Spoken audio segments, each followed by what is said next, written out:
So, if America's dollar fails, she loses power to attack the nations of the earth, either attack them militarily or attack them financially. So what's going on today? Well, Russia and China, Brazil, South America, these countries are getting together to start a new currency. They call it de-dollarization. China and Russia specifically have made a deal they just signed last month for China to sell oil to Russia using the Russian ruble and the Chinese yuan. So they're conducting business outside of the American dollar. What does that mean? So what if Russia is spending Russian money buying something from China? What does that mean to America? Big deal. It's a real big deal. Because that means, I'm not going to get too deep in, I'll study this stuff, I'm not going to get too deep into it. That basically means this, that China and Russia don't have to have in reserve American money to buy certain resources, because now they're conducting business with each other. Russia doesn't need American money to buy oil, and China is not receiving American money. So America's out of that market. You have a situation in Syria. You have a situation in Saudi Arabia over these oil pipelines. To put everything into a nutshell, the third world and Russia and China are moving away from using the American dollar.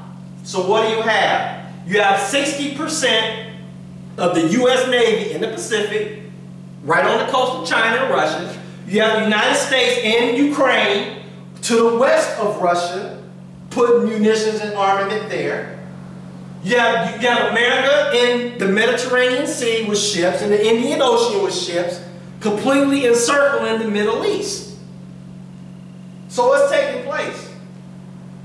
The most honorable Elijah Muhammad in the 1960s discussed, in the end, the war of Armageddon, the war between Russia and America. One moment.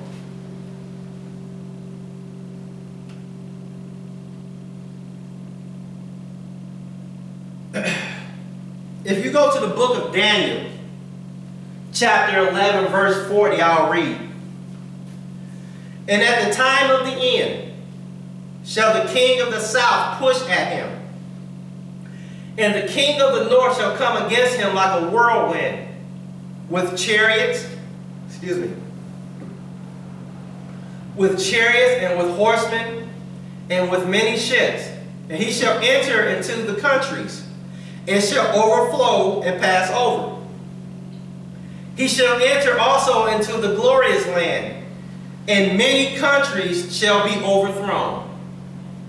But these shall escape out of his hand, even Edom and Moab, and the chief of the children of Ammon. And he shall stretch forth his hand also upon the countries, and the land of Egypt shall not escape. But he shall have power over the treasures of gold and silver, and over all precious things of Egypt, and the Libyans, and the Ethiopians shall be at his steps.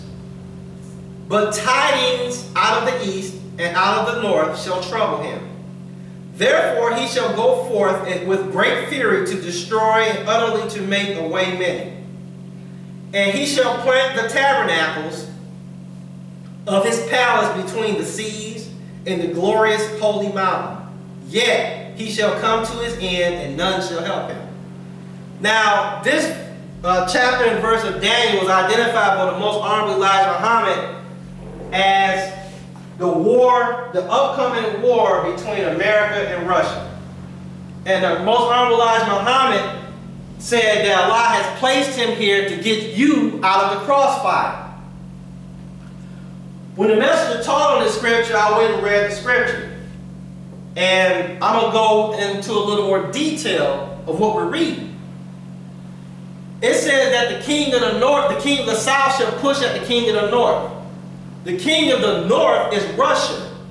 The king of the Russia is geographically north of America. King of the south is America.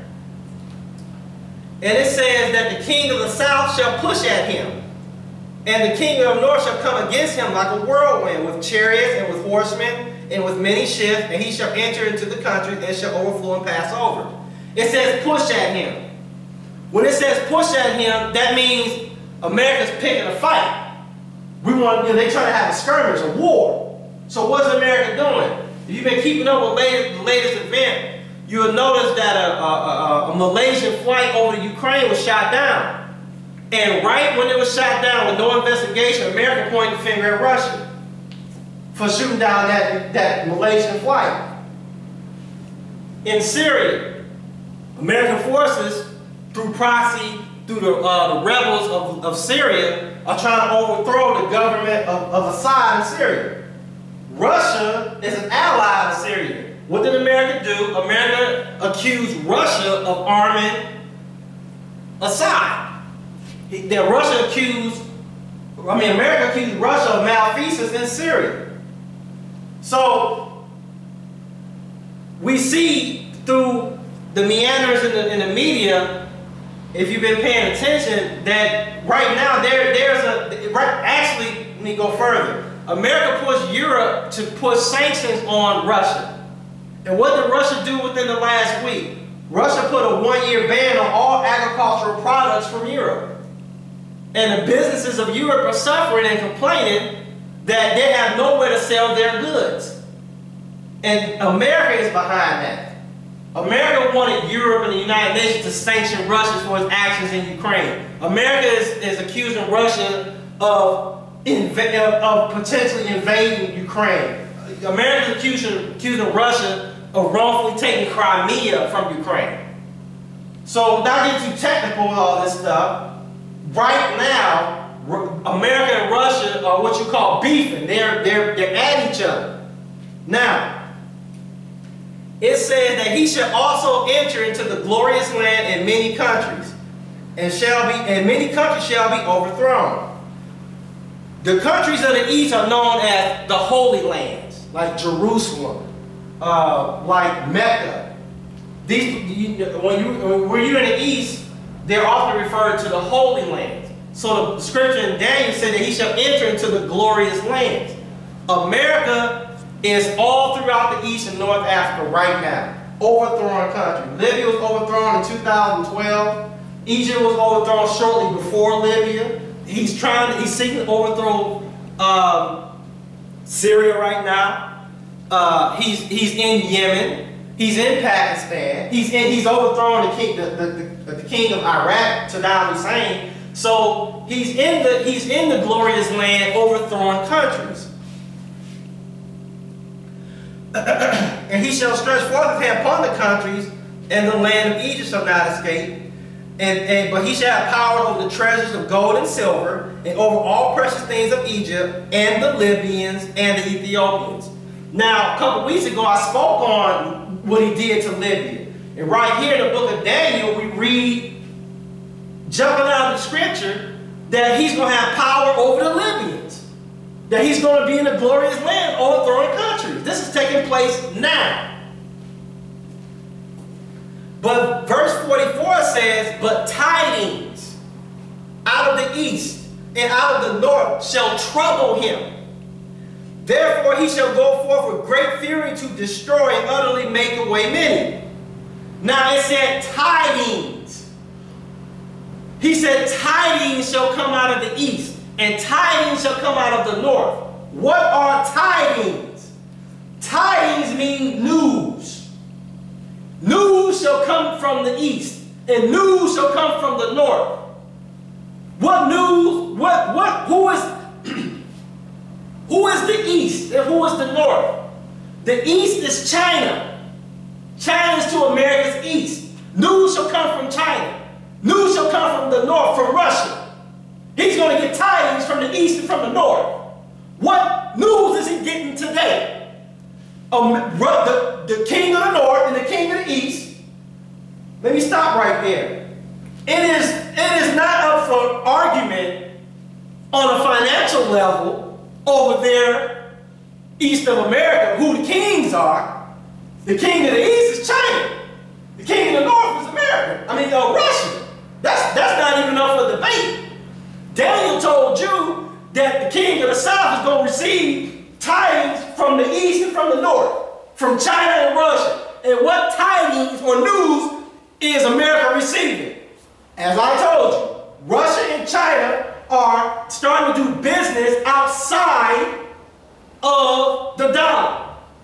China in particular is all through Africa, rebuilding Africa. China and the country of Kenya has a clearinghouse for business using African Kenyan currency and Chinese currency, not American currency. China is in Nigeria. China is all through North Africa, rebuilding roads, building hospitals. So China is doing much business, and because Africa, let me just say that Africa has a lot of resources China needs. I don't know where to begin to talk about the resources of Africa, whether you go to the Congo to get uranium for your nuclear weapons, whether you go to West Africa to get your rubber from Liberia, or South Liberia to the Ivory Coast to get your chocolate. Africa supplies 70% of the world's chocolate. And most of your rubber comes from Africa. So China's there conducting business with Africa, not using the American dollar. Now, before this time, Africa was under the thumb of America. African countries, even still now, receive money, dollars from America because they're a third world impoverished nations in Africa. But today, China is there giving them an alternative. Look, the only thing China is doing with Africa or African country is business. If China gives an African country $100 million to conduct business, China is not interested in politics. They're not telling Africans, you can't have homosexuals, you can't do this, you can't do that. Only thing China doing with its money in Africa is conducting business. Okay, we're going to build you this railroad, we're going to build this hospital for these resources. So the news that the king of the South America is receiving from the east and the north, the news that's troubling him is that they're not going to use his money. That's the only thing that could trouble a king is loss of power. So when Daniel said that he's going to receive news that trouble him, you must think, what news can trouble a king? Loss of power or being overthrown. So he's getting news that you're losing power and influence over the east, homie. That's the news he's receiving that's troubling him. Therefore, he shall go forth with great fury to destroy and to utterly make away many. As I told you before, that's why he got 60% of his navy in the Pacific. He's got his armies in the Ukraine. He got his armies in the Middle East, all surrounding the king of the east and the king of the north today. It's building up. World War III. And he shall plant tabernacles of his palace between the seas of the glorious holy mountain. Well, we know what the glorious holy mountain, the glorious lands are. Those are the holy lands in the east. The scripture says that he shall plant his tabernacles there. What is a tabernacle? A tabernacle is sanctuary, a place of safety. What tabernacle did he place in Libya, an embassy? What tabernacle did he place in Iraq? An embassy. He's got embassies in these countries. Military bases. That's sanctuary. He got military bases in the East. He got military bases in Saudi Arabia. He got military bases in Afghanistan. He has been planting tabernacles in the glorious mountain. And he shall plant the tabernacles of his palace between the seas and the glorious holy mountain. Yet shall he come to his end, and none shall help him. What did the most honorable Elijah Muhammad say?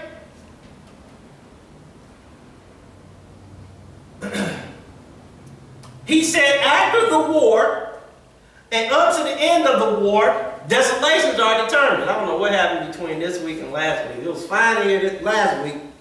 It's warm here today. You got to excuse the time. Okay.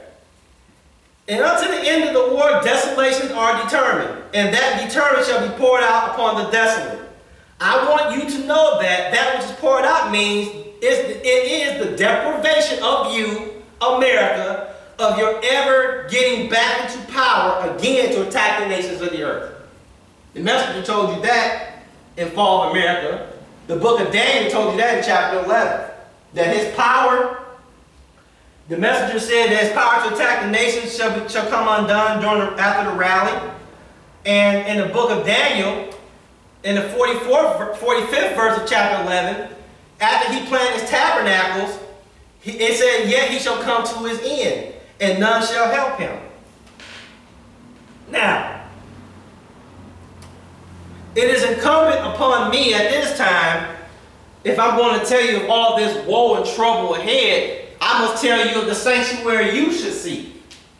Okay, Mr. Muhammad, you said all this trouble and woe is coming. What am I to do? I'm going to address that directly right now.